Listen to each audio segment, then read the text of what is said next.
CEO of Google, Sundar Pichai, but founder of Google, Larry Page and Sergey Brin. CEO of YouTube, Neil Mohan, but founder of YouTube, Chad Hurley, Steve Chen and Javed Karim. क्या हम भारतीय सिर्फ CEO, chief executive officer ही बन सकते हैं? ऐसे powerful brands के फाउंडर हम इंडियंस क्यों नहीं हैं? जैसे founder of Facebook, Mark Zuckerberg, founder of Instagram, Kevin Systrom, founder of Starbucks, Jerry Baldwin, real founder of Apple, Steve Jobs. World के इन सारे के सारे बड़े बड़े ब्रांड्स के founder most of the cases में एक फॉरेनर होता है, ना कि हम इंडियंस। और इस सब का रीजन है हमारा इंडियन एजुकेशन सिस्टम।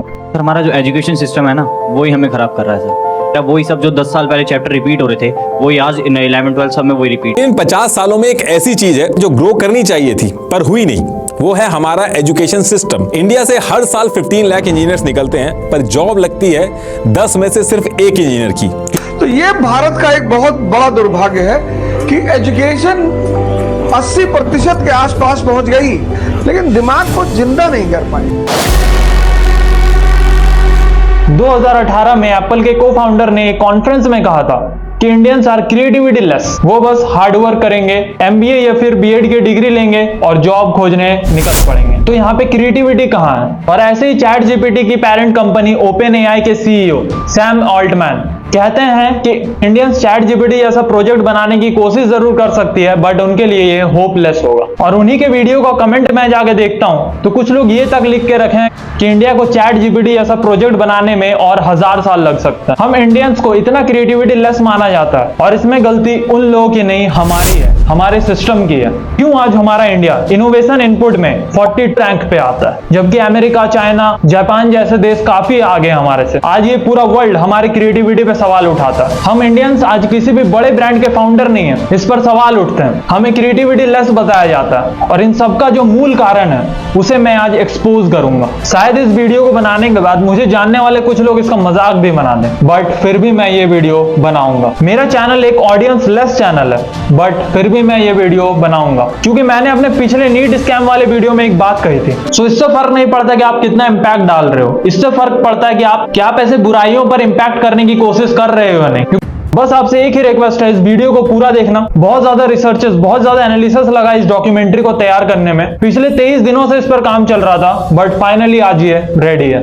बहुतों को लगता होगा हमारा एजुकेशन सिस्टम कितना सही है, कितना फेयर तरीके से यहाँ सारे काम होते हैं। हमारा सिस्टम तो हमें एडुकेट कर रहा है, और इसी से तो हमारा फ्यूचर अच्छा बनेगा। पर ऐसा सिर्फ और सिर्फ कहने के लिए है, एक्चुअल में सच्चाई तो कुछ और ही है। 4 मार्च 2023 राजस्थान के 10th क्लास के स्टूडेंट ने अपनी लाइफ इसलिए खत्म कर ली क्योंकि वो बोर्ड्स में 95% प्लस नहीं ला सकता था। उस पर बहुत ज्यादा प्रेशर क्रिएट होने लगी थी, और फिर उसने ये लास्ट वाला ऑप्शन चुना, और उसका वो लास्ट वाला ऑप्शन कुछ ऐसा था। सोचो कितना ज्यादा प्रेशर रहा होगा उस पर। पहला, रिलेटिव प्रेशर। हमारे इंडियन सोसाइटी में कोई भी रिलेटिव अगर हमारे घर आता है तो उनका हमसे पहला सवाल यही होता है कि बेटा कितना परसेंटेज ला रहे हो इस बार? मेरे बच्चे ने तो पिछले बार 95% मार्क्स ले आया था, तुम कितना ला रहे हो? और करियर के बारे में क्या सोचा है, क्या करने वाले हो आगे जाके? मतलब हालचाल पूछने के अलावा वो आपसे हर कुछ पूछ लेंगे। और दूसरा होता है पेरेंटियल प्रेशर, और पेरेंटियल प्रेशर में भी प्रेशर 2 टर्म्स में डिवाइडेड है। पहला, कि जब इंडियन पेरेंट्स अपने फ्रेंड्स के बच्चे को, अपने रिलेटिव्स के बच्चे को देखते हैं कि उसने ये एग्जाम क्रैक करके एक बहुत बढ़िया जॉब ले ली है, आज अच्छे से वेल सेटल होकर बैठा हुआ है, देन वो वही सेम एक्सपेक्टेशन अपने बच्चे से भी लगाते हैं। उनसे कंपेयर करके उन्हें एग्जांपल देते हैं कि देखो शर्मा जी का लड़का यहाँ पे सेटल हो गया, यही एग्जाम क्रैक की थी उसने, और आज इतना वेल सेटल है, इतना पैसा कमाता है, इतना अच्छा जॉब है उसके पास। तुम्हें भी इस एग्जाम को क्रैक करना है, और अच्छा परसेंटेज लाओगे तो अच्छा जॉब मिल ही जाएगा। किस चीज का कमी है तुम्हारे पास? वो कर सकता है तो तुम क्यों नहीं? और दूसरा, बड़े स्कूल्स और बड़े कोचिंग्स पे ब्लाइंडली ट्रस्ट करना। इंडियन पेरेंट्स बहुत ज्यादा सैक्रिफाइस करके या फिर लोन लेके बड़े बड़े कोचिंग या फिर स्कूल्स में आपको भेजते होंगे, और देन उन्हें एक ब्लाइंडली ट्रस्ट रहता है कि इतने बड़े इंस्टीट्यूट में भेज रहे हैं, इतने बड़े स्कूल्स में भेज रहे हैं, मतलब मेरे बच्चे का करियर तो बन के ही निकलेगा। एक बार महीने में जरूर सुनने को मिलेगा आपको कि इतना पैसा लगा रहे, इतने बड़े इंस्टीट्यूट में तुमको पढ़ा रहे हैं, तुम कैसे ये नहीं कर पाओगे? तुम्हें करना ही पड़ेगा। बट शायद वो ये भूले रहते हैं कि बड़े स्कूल से फिर बड़े कोचिंग्स का मतलब ये नहीं होता कि वो आपके बच्चे में परफेक्शन कूट कूट के डाल देंगे। अगर बड़े कोचिंग्स में भर्ती करने से ही सब कुछ होता, जेईई नीट जैसे एग्जाम में हर कोई सिलेक्शन लेके बैठा रहता। बट सिलेक्शन कितने लेते हैं? शायद उस कोचिंग के 1-1.5% लोग, बाकी के 99% का सिलेक्शन नहीं होता। और ये प्रेशर तब क्रिएट होने से बच जाएगी अगर पेरेंट्स को भी पता हो कि 99% चांसेस है कि वहां सिलेक्शन नहीं होगा। और ये एक्चुअल फैक्ट भी है कि सिलेक्शन सिर्फ कुछ गिने चुने बच्चों का ही होता है। और हमारा ही एजुकेशन सिस्टम वर्ल्ड में ऐसा है जिसमें सबसे ज्यादा अनहेल्दी कंपटीशन होती है। जैसे 2023 में आईआईटी के सीट्स थे 17,740, बट उन्हीं 17,740 सीटों को लेने के लिए कैंडिडेट्स थे 11,13,325। मतलब यहाँ पे आईआईटी में सिलेक्शन सिर्फ 1.6% का होने वाला था। और इंडिया का कंपटीशन इतना ज्यादा अनहेल्दी हो चुका है कि हाल ही में वे एसएससी के एग्जाम में 99% लाने पर भी एडमिशन नहीं हो रहे थे। और इस बढ़ते जा रहे अनहेल्दी कंपटीशन का रीजन है कि हमें कुछ ही गिने चुने करियर ऑप्शंस बताए जाते हैं या फिर सिखाया जाता है। जैसे मोस्ट ऑफ द पीपल्स को यही पता होता है कि अगर आप साइंस स्ट्रीम ले रहे हो या तो आप डॉक्टर बन सकते हो या फिर आप इंजीनियर बन सकते हो। अगर आप कॉमर्स स्ट्रीम ले रहे हो तो या तो आप बैंकिंग में जाओगे या फिर आप सीए बनोगे। अगर आप आर्ट्स स्ट्रीम ले रहे हो तो सिविल सर्विसेज लाइक आईपीएस, इतने में ही हमारी सोच खत्म हो जाती है। हमें, हमारे पेरेंट्स को, हमारे टीचर्स को पूछो तो उनके पास इन्हीं कुछ 6-7 ऑप्शंस के अलावा कुछ नहीं होता मोस्ट ऑफ द केसेस में। मानो कि कोई ब्रेन गेम खेल के हमारे सोच को यहीं तक सीमित कर दिया गया हो। और ये ब्रेन गेम खेला गया है वो मैं आपको आगे बताऊंगा। और एक फैक्ट की बात है, अगर आप गौर करोगे ना तो जो मैंने ये 6-7 करियर ऑप्शंस बताए इन्हीं में सबसे ज्यादा क्राउड है। हमारे देश का 95% यूथ इन्हीं 6-7 करियर ऑप्शंस के पीछे लगा हुआ है। और उसमें से भी आप स्ट्रीम सेलेक्ट कर रहे हो तो आपके पास सिर्फ 1 या 2 ही करियर ऑप्शंस बच रहे हैं। और यही सबसे बड़ा रीजन है हमारे देश के अनएम्प्लॉयमेंट का। देश के उन करोड़ों युवाओं के बारे में बात कर रहे हैं जिनके पास डिग्री तो है लेकिन नौकरी नहीं है। Indian youth are out of work. The numbers are staggering. यहाँ के यंगर यूथ को करियर ऑप्शंस एक्सप्लोर ही नहीं करने आता और ना हमें कोई बताने वाला होता। स्ट्रीम सेलेक्ट करने के बाद हमें गिने चुने 2-3 करियर ऑप्शंस बता दिए जाते, उसमें अगर हम कर पाए तो हम एम्प्लॉयड हुए, नहीं तो हम जीवन भर अनएम्प्लॉयड रहेंगे। यही ठूस ठूस के हमारे दिमाग में भर दिया गया और यही चीज बहुत ही बारीकी से हमारे एजुकेशन सिस्टम हमें सिखाता आया है। पर जिसे हम आज इंडियन एजुकेशन सिस्टम बोल रहे हैं वो एक्चुअल में हमारा है ही नहीं। हमारा तो गुरुकुल सिस्टम हुआ करता था। हमें तो हमारे गुरुकुल में व्यक्तित्व विकास, नैतिक विवेक और नैतिक प्रशिक्षण दी जाती थी। हमें हमारे पोटेंशियल, हमारी क्षमता के अकॉर्डिंग शिक्षा दी जाती थी। जैसे महाभारत में भी हमें देखने को मिलता है कि गुरु द्रोणाचार्य अर्जुन को तीर कमान की शिक्षा देते हैं, भीम को गदा की और युधिष्ठिर को भाले की। उन्हें पता होता है कि हर किसी में अलग अलग प्रतिभा होती है, उसके अकॉर्डिंग उसे शिक्षा दी जाती है। अगर अर्जुन को गदा पकड़ा दिया जाता तो क्या वो आज सर्वश्रेष्ठ धनुर्धर कहलाता? बिल्कुल नहीं। पर पोटेंशियल के अकॉर्डिंग उसे शिक्षा देना, इस चीज को हमारे प्रेजेंट एजुकेशन सिस्टम से गायब कर दिया गया। यहाँ पे हर किसी को एक ही चीज पढ़ाया जाता है, करोड़ों लोगों को एक ही सेट किया हुआ सिलेबस, एक ही क्राइटेरिया में चलना है। गुरुकुल सिस्टम में जो छात्र होते थे वो सवाल करके ही सीखते थे और हमें तो हमारे संस्कृति ने भगवान से भी सवाल करना सिखाया है। महान ग्रंथ भगवत गीता भी सवाल करके ही बनी है। हर प्रश्न में किंतु परंतु कैसे क्यों ये जुड़ा होता है। लेकिन आज हमें फ्रीडम नहीं दी गई है कि हम हर चीज में किंतु परंतु कैसे क्यों, कैसे हुआ, क्यों करेंगे ये हम पूछ सके। आज हम हर चीज में सपोज दैट, कंसीडर दैट यही करके 12 से 13 साल गुजार देते हैं। और सवाल पूछो तो टीचर भी हमें यही कहता है कि हमें इस चीज को बस मान लेना है। ये एक्चुअल में कुछ है नहीं। हमारे गुरुकुल सिस्टम में ये एक्सेप्ट किया जाता था कि हर किसी का इंटरेस्ट, पॉइंट ऑफ व्यू अलग अलग हो सकता है और इस चीज का रेस्पेक्ट भी किया जाता था। पहले की शिक्षा में हर चीज में डिबेट होती थी, लेकिन आज के सिस्टम में तो specially debate classes, debate competition रखी जाती है, जबकि पहले के सिस्टम में हम डिबेट करके ही सीखते थे। हर चीज को बहुत ज्यादा परख के, बहुत ज्यादा जान के सीखते थे और हमें फिजिकली और मेंटली स्ट्रांग बनाया जाता था। हम नेचर से जुड़ के चलते थे, फिजिकल एनवायरनमेंट में सब कुछ होता था। हमारे गुरुकुल सिस्टम में सब कुछ बहुत ही बढ़िया तरीके से चल रहा था। इस पूरे विश्व को त्रिकोणमिति का कॉन्सेप्ट हम भारतीय ने दिया, इस पूरे विश्व को जीरो हम भारतीय ने दिया। हमारे ही देश ने पहली बार बताया कि अर्थ फ्लैट नहीं, एक गोला आकार स्फेरॉइड है। हमारे ही देश ने इस विश्व को आयुर्वेदा का ज्ञान दिया और इससे पता चलता है कि हम भारतीयों की क्रिएटिविटी शुरू से बहुत ज्यादा रही है। अब भी हम कुछ ही साल पीछे जाएं तो भारत से ही बहुत क्रिएटिव इंसान बाहर निकल के आए हैं। हमारे ही देश ने सीवी रमन जैसे ग्रेट साइंटिस्ट दिए हैं। हमारे ही देश ने डॉक्टर एपीजे अब्दुल कलाम जैसे मिसाइल मैन दिए हैं। हमारे ही देश से प्रफुल्ला चंद्रा राय जैसे इंसान बाहर आए हैं। पर ऐसे ही क्रिएटिव इंसानों की गिनती बहुत ज्यादा होती अगर हमारे गुरुकुल सिस्टम को बदला ना जाता, अगर हमारे गुरुकुल सिस्टम को खत्म ना किया जाता। तो ये बात है 2 फरवरी 1835। थॉमस मकाउले नामक एक ब्रिटिशर आता है हमारे देश में, जो ये बहुत अच्छी तरह से जानता था कि इन्हें अगर पूरी तरह से गुलाम बनाना है, सबसे ज्यादा जिस चीज में छेड़खानी की जरूरत है वो एजुकेशन सिस्टम में।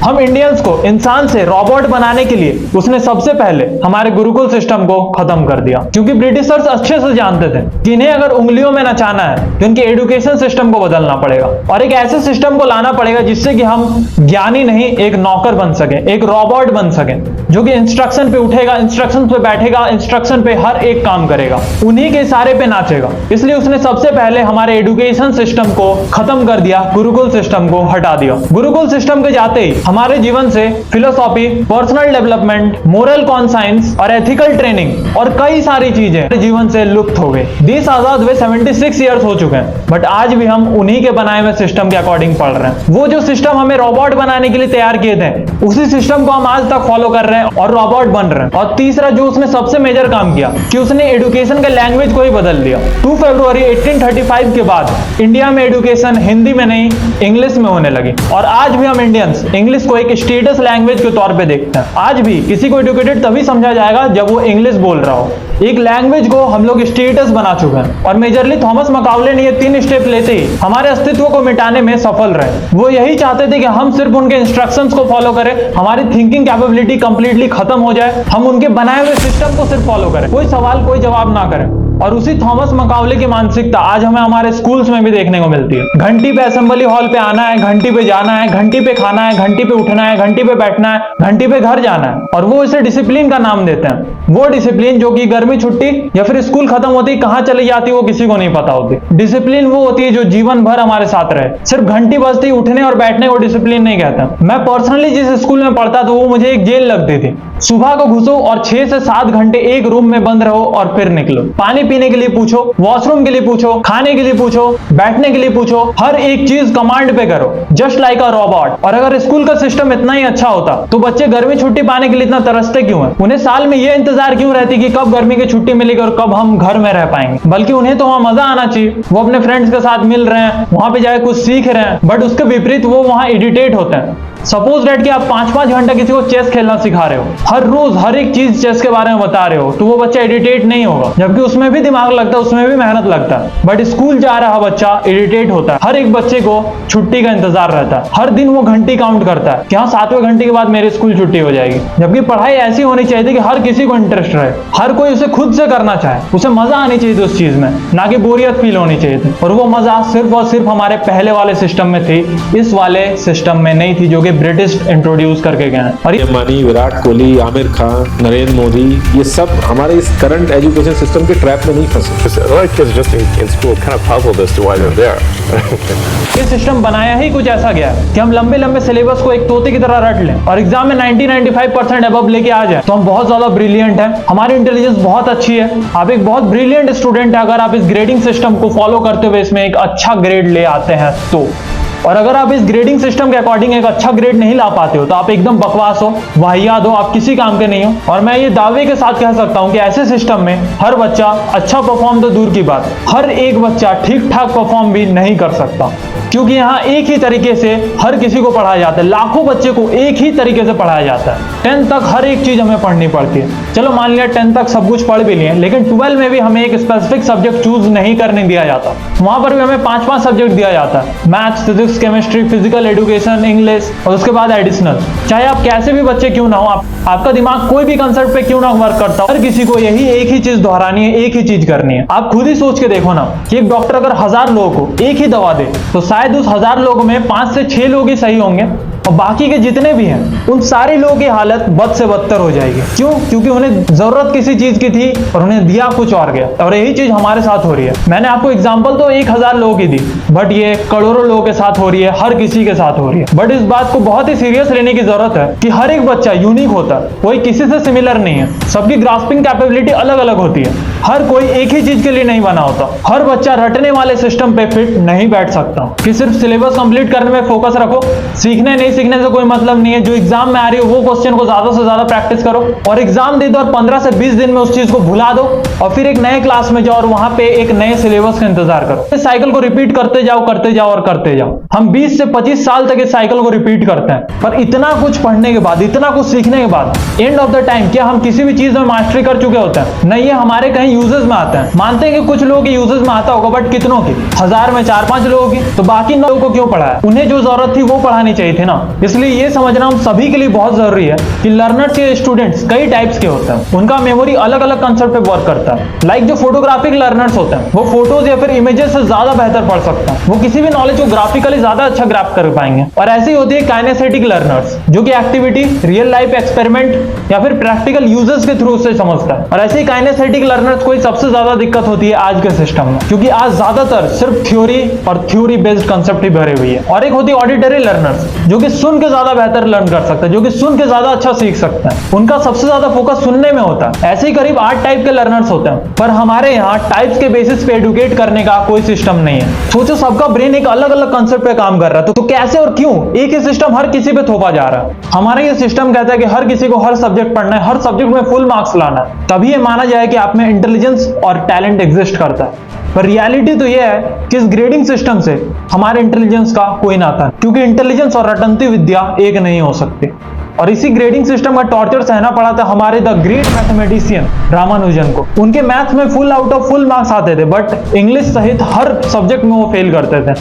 तो हमारे सिस्टम के अकॉर्डिंग तो वो बेकार हुए, वो किसी काम के नहीं है, क्योंकि हमारा सिस्टम तो हमें 11-12 में भी 5-5 सब्जेक्ट पकड़ा देता है, और किसी एक में भी अगर आपका परफॉर्मेंस डाउन रहता है तो आप फेल कंसीडर कर दिए जाते हो। सोचो, द ग्रेट मैथमेटिशियन रामानुजन को सिर्फ अगर मैथ से दिया जाता तो वो जो मेंटल टॉर्चर से गुजरे हैं वो उन्हें नहीं सहना पड़ता। इससे ये पता चलता है कि हमारा एजुकेशन सिस्टम हमारे स्किल्स को, हमारी क्रिएटिविटी को खत्म कर रहा है। कहने को तो दुनिया का सबसे ज्यादा यूनिवर्सिटीज हमारे इंडिया में है, पर इंडिया का एजुकेशन सिस्टम वर्ल्ड के टॉप 5 छोड़ो, टॉप 10 छोड़ो, टॉप 15 छोड़ो, टॉप 20 तक में नहीं आता। हम पॉपुलेशन में एकदम टॉप पे हैं, पर एजुकेशन सिस्टम में हम टॉप 20 में भी नहीं आते हैं। जबकि वर्ल्ड का सबसे best education system USA, United state of America के पास है। यहाँ तक कि NIH, national institute of medical health ने हमारे बारे में कहा है कि भारत का हर 5 में से 1 बच्चे का मेंटल हेल्थ खराब देखी गई है। और ऐसे सिस्टम से हम यंगर यूथ का करियर ब्राइट हो ना हो, कोचिंग इंडस्ट्री और स्कूल्स का करियर ब्राइट होता दिख रहा है। कोचिंग इंडस्ट्रीज और स्कूल्स हमारी पैसे से दिन ब दिन बड़े होते चले जा रहे हैं, और हम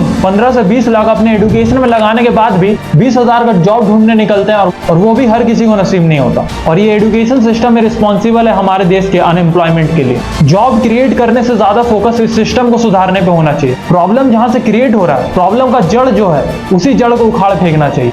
मैंने खुद अपने लाइफ में ऐसे फैकल्टी देखी है जिसके पास स्टूडेंट्स तो बहुत है, पर वो फोकस सिर्फ 2% बच्चों पर करता है। और उसका रीजन सिर्फ एक ही है कि वो 2% बच्चे उनके स्कूल्स का या फिर कोचिंग्स का रेपुटेशन मेंटेन कर पाएंगे कि देखो हमारे स्कूल से हमने टॉपर निकाली है, 92%, 93%। बट फैक्ट की बात है, आप खुद सोचो ना, एक ही क्लास के जहाँ 200-300 बच्चे पढ़ रहे हैं, वहां पे अगर 2-3 बच्चे ने 95 या 90 प्लस ले आई है, तो उसमें कौन सी बड़ी बात है? इसमें उस इंडस्ट्री की पोटेंशियल कहाँ दिख रही है? एटलीस्ट 60% वहां के बच्चे अगर अच्छा कर दिखाते हैं, तब ना सही मायने में आपका पोटेंशियल पता चलेगा। सो आई डोंट थिंक इसमें कोई खास बात है। मतलब फी तो आप सबसे लोगे, 100% बच्चे से आप फी लोगे, लेकिन ध्यान सिर्फ 1-2% पर ही दोगे। मतलब ऐसी अनफेयरनेस तो हमें बचपन से देखने को मिलती है। बट वही है कि बहुत कम लोग हैं जो इन मुद्दों पे बात करता है। आपको यूट्यूब पे भी कई चैनल्स पे कोटा के रिव्यू देखने को मिल जाएंगे, जहाँ पे वो अपना रियल एक्सपीरियंस शेयर कर रहे होते हैं उनके कोचिंग लाइफ का। तो मैंने कई ऐसे सारे वीडियोस देखे हैं जहाँ पे कि वो बता रहे होते हैं कि कोचिंग में एडमिशन होने के बाद 3 महीने के अंदर उन्हें डिवाइड कर दिया जाता है कि कौन कौन उनके कोचिंग को प्रमोट कर सकते हैं, कौन कौन एक अच्छा रैंक ले आ सकते हैं। तो वो वैसे बच्चों के लिए एक अलग फैकल्टीज का टीम रखते हैं, एक अलग बैच क्रिएट करते हैं, और बाकियों को एक अलग बैच में डाल दिया जाता है। देते हैं उनको मेन पैसे से है भाई। एक बच्चा 1.5 लाख रुपए दे रहा है तो बिठा देंगे पीछे कहीं पे, अगर उसका एंट्रेंस एग्जाम भी अच्छा नहीं गया, क्योंकि 1.5-2 लाख रुपया तो हर बच्चा दे रहा है। हमारे एडवर्टीजमेंट के लिए तो 2-3 बच्चे ही काफी है ना। इसी कंसेप्ट के साथ वहां आगे बढ़ा जाता है। रीजन फेम कमाना, और फेम कमाते ही उनका मेन अंदेशा पूरा होता है, वो है पैसा, पैसा और सिर्फ पैसा। Our education system needs a drastic change. हमारे एजुकेशन सिस्टम में छोटा मोटा नहीं, बहुत बड़ा चेंज की जरूरत है। चुन चुन कर थॉमस मकाउले के हर एक दिमाग को खत्म करने की जरूरत है। आप खुद ही सोचो ना, हमें आजादी पाए हुए 76 ईयर्स हो गए, पर क्या क्या एजुकेशन में चेंज आया? नहीं। तब का एयरक्राफ्ट और आज का एयरक्राफ्ट में इतना ज्यादा फर्क है जिसका कोई कंपैरिजन नहीं हो सकता। तो जब इन सारी ही चीजों में इतने बड़े बड़े चेंजेस लाए गए तो हमारी एजुकेशन सिस्टम को ही क्यों बख्शा गया? इसमें क्यों नहीं चेंज लाया गया? इसमें भी जल्दी से जल्दी चेंजेस की जरूरत है। जैसे कि भारत आज बहुत सारे चीजों में बहुत जल्दी चेंज हुआ है। जैसे आज हमारे भारत के पास वर्ल्ड की सबसे फास्टेस्ट ग्रोइंग इकोनॉमी है, हमारे भारत के पास वर्ल्ड का सबसे बड़ा क्रिकेट स्टेडियम है, हमारे भारत के पास वर्ल्ड का सबसे बड़ा स्टैचू ऑफ यूनिटी है, हमारा भारत वर्ल्ड का दूसरा सबसे बड़ा मोबाइल मैन्युफैक्चरर है। ठीक वैसे ही हमारे एजुकेशन में क्विक और ड्रास्टिक चेंज की जरूरत है, और इस चेंज की जरूरत अगर इंडिया के हर एक यूथ को महसूस होने लगी ना, तो जो मैं आज बोल रहा हूँ वो बहुत जल्दी सच हो सकता है। अब बात करते हैं सॉल्यूशंस की कि मेजरली क्या क्या चेंजेस हम ला सकते हैं। पहला, explore career option. JEE, NEET, UPSC, IAS छोड़ के और भी अनगिनत करियर ऑप्शंस हैं, उन्हें एक्सप्लोर करना होगा। और ये आज तक हम इसलिए नहीं जान पाए क्योंकि हमारे पेरेंट्स भी, हमारे टीचर्स भी इसी एजुकेशन सिस्टम में पढ़े हैं, जो खुद इन्हीं 6-7 करियर ऑप्शंस में अपना करियर बना चुके। तो वो कहां से हमें ऑप्शन दे पाएंगे? हमें इसे खुद के जनरेशन से बदलना होगा। पहली गलती कि बाकी सारे करियर ऑप्शंस को एक पार्ट टाइम वर्क की तरह देखें, लेकिन एक्चुअल में वो एक पार्ट टाइम वर्क नहीं है, वो एक बहुत बड़ा करियर ऑप्शन है। किसी भी फील्ड में अगर आप मास्टरी हासिल कर लेते हो तो उसमें बहुत ज्यादा पैसा, लेकिन इस पॉइंट ऑफ व्यू से कोई नहीं चलता, सब भीड़ चाल में चलने को व्यस्त है। मैं कुछ ऐसे करियर ऑप्शंस बताता हूं जिसे मोस्ट ऑफ द लोग करियर ऑप्शंस मानते ही नहीं है। वो देखते हैं, जानते हैं, पर खुद उसमें करियर बनाने की कभी नहीं सोचते। जैसे singer, musician, content creator, anchoring, organisation founder, editing, modelling, ये कुछ ही नहीं बहुत सारे हैं जो कि करियर ऑप्शंस के नाम पे हिडन रह गए हैं। नॉर्मली मिडिल क्लास फैमिली के लोग इसे करियर ऑप्शन समझते ही नहीं है। मैं आपको कुछ ऐसे एग्जांपल देता हूं जिन्हें सुनकर आप सोचोगे कोई ऐसा भी करियर बना सकता है। अंबानी फैमिली के घर शादी थी और अंबानी फैमिली के वेडिंग में नीता अंबानी को जिसने साड़ी पहनाई थी, उसने नीता अंबानी को साड़ी पहनाने के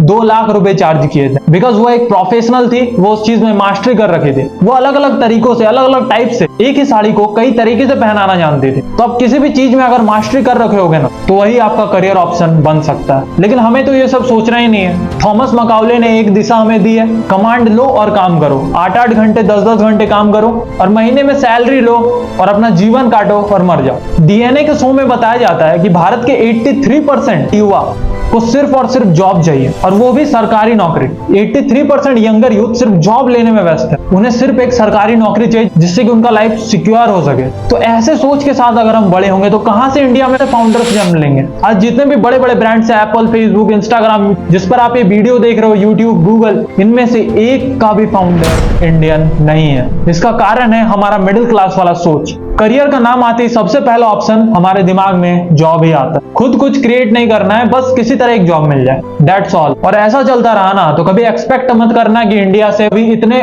पावरफुल ब्रांड्स के फाउंडर्स निकले। इंडियन सीईओ तो बन सकते हैं बट फाउंडर नहीं, अगर ऐसा ही चलता रहा तो। सो इससे बचने के लिए हर एक स्कूल एक स्टेप ले सकता है कि साल में एटलीस्ट 2 बार किसी करियर एक्सप्लोरर को बुलाया जाए। आपके सिटी में जो भी एक अच्छे पोजीशन पे है उसे इनवाइट किया जाए, और ऐसे ही हर साल अगर 2-2 बार एक अलग अलग फील्ड के लोग आएंगे, अपने बारे में बताएंगे, अपने फील्ड के बारे में बताएंगे, तो हम सब उसके बारे में जान पाएंगे। हम सबके पास ऑप्शंस बढ़ेंगे, जिससे कि कॉम्पिटिटिव लेवल एग्जाम्स में क्राउड भी घटेगा और अनएम्प्लॉयमेंट नामक मुद्दा खत्म होगा, जिसे पॉलिटिशियंस काफी अच्छे तरीके से यूज करना जानते हैं। हर स्कूल में प्रतिदिन मैथ, साइंस, इंग्लिश जैसा गेम्स पीरियड को भी कंपलसरी कर देना चाहिए, ताकि हर बच्चे को पता चले कि ओलंपिक्स नाम का भी कोई चीज होता है। हमारे इंडिया का ओलंपिक्स में क्या स्टेटस है ये किसी को पता नहीं है, और उसी का रीजन है आज इंडिया ओलंपिक्स में इस स्थिति पर है, जहां पे इंडिया से बाकी कई देश बहुत आगे हैं। चाइना में तो बच्चों को बचपन से ही फिजिकली स्ट्रांग बनाया जाता है, गेम्स, ओलंपिक्स के बारे में ट्रेन किया जाता है, पर हमारे इंडिया में तो कहा जाएगा कि खेलोगे कूदोगे तो बनोगे खराब, पढ़ोगे लिखोगे तो बनोगे नवाब। और मैं अपने लाइफ में कभी से स्टेटमेंट से सहमत नहीं रहा, और आज पता चलता है कि मैं डेफिनेटली सही था। और किसी और से जाके मत पूछो कि मैं करियर में क्या कर सकता हूँ। आप जिससे पूछ रहे हो वो उसी का एग्जाम्पल देगा जो वो कर रहा होगा। जैसे मान लो कि आपका कोई रिलेटिव का बेटा इंजीनियर बन चुका है, तो रिलेटिव आपके घर आके आपको यही सलाह देगा कि आप इंजीनियरिंग का एग्जाम क्लियर करो और एक अच्छा इंजीनियर बन जाओ, और बस यहीं तक स्ट्रगल है। उसके बाद तो हमारे लाइफ में और कोई प्रॉब्लम आनी ही नहीं वाली। यही हमारे दिमाग में आज तक डाला जा रहा है। जबकि करियर ऑप्शन आपको तब चूज करना है जब आपका दिमाग आपको खुद डायरेक्शन दे रहा हो, और आपका दिमाग आपको उसी तरफ डायरेक्शन देगा जिस तरफ आपका पोटेंशियल होगा। सो दिमाग की सुनो, ना कि लोगों की। क्योंकि अगर आप बहुत ज्यादा लोगों से पूछ रहे हो ना कि मैं करियर में क्या करूं, तो बहुत ज्यादा चांसेस है कि आप एक गलत ऑप्शन ही चूज करो। अगर पूछने की जरूरत महसूस हो रही है तो एक अच्छे मेंटर से, किसी करियर एक्सप्लोरर से पूछो जिसका दिमाग एक जॉब सीकर माइंडसेट से दूर हो, वो आपको एक राइट डिसीजन में भी दे पाए। और हमारे स्कूल्स में एक चीज जरूर ऐड कर देनी चाहिए, वो है स्ट्रेस मैनेजमेंट। स्ट्रेस को मैनेज कैसे करना है ये अगर हर जगह सिखाया जाए ना, तो हर साल जो ये लास्ट ऑप्शन वाले केसेस आते हैं इसमें तेजी से गिरावट आएगी। और बिलीव मी, अगर किसी एस्पायरेंट को कोई फैकल्टी अगर सामने से ये बोल देना कि एक एग्जाम तुम्हारा करियर डिसाइड नहीं करता, अपना फुल पोटेंशियल लगाओ, उसके बाद तुम्हें सोचने की जरूरत नहीं है कि क्या होगा और क्या नहीं होगा। बिलीव मी कि ऐसे केसेस खत्म हो जाएंगे।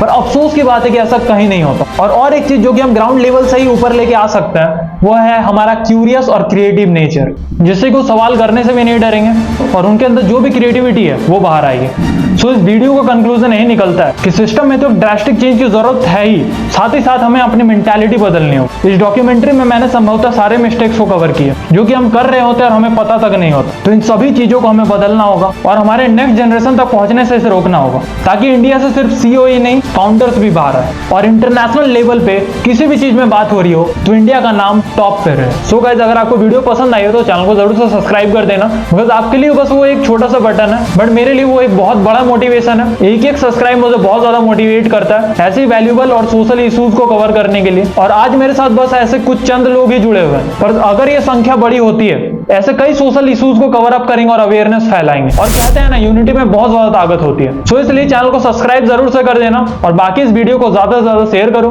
ताकि जिनके आंखों में पट्टी बंधी हुई है, शायद इस टाइप की वीडियो देखने के बाद, इतने रिकॉर्ड्स, इतने केसेस देखने के बाद उनकी आंखें खुल सके। तब तक के लिए मिलते हैं अगली वीडियो में। राम राम गाइस।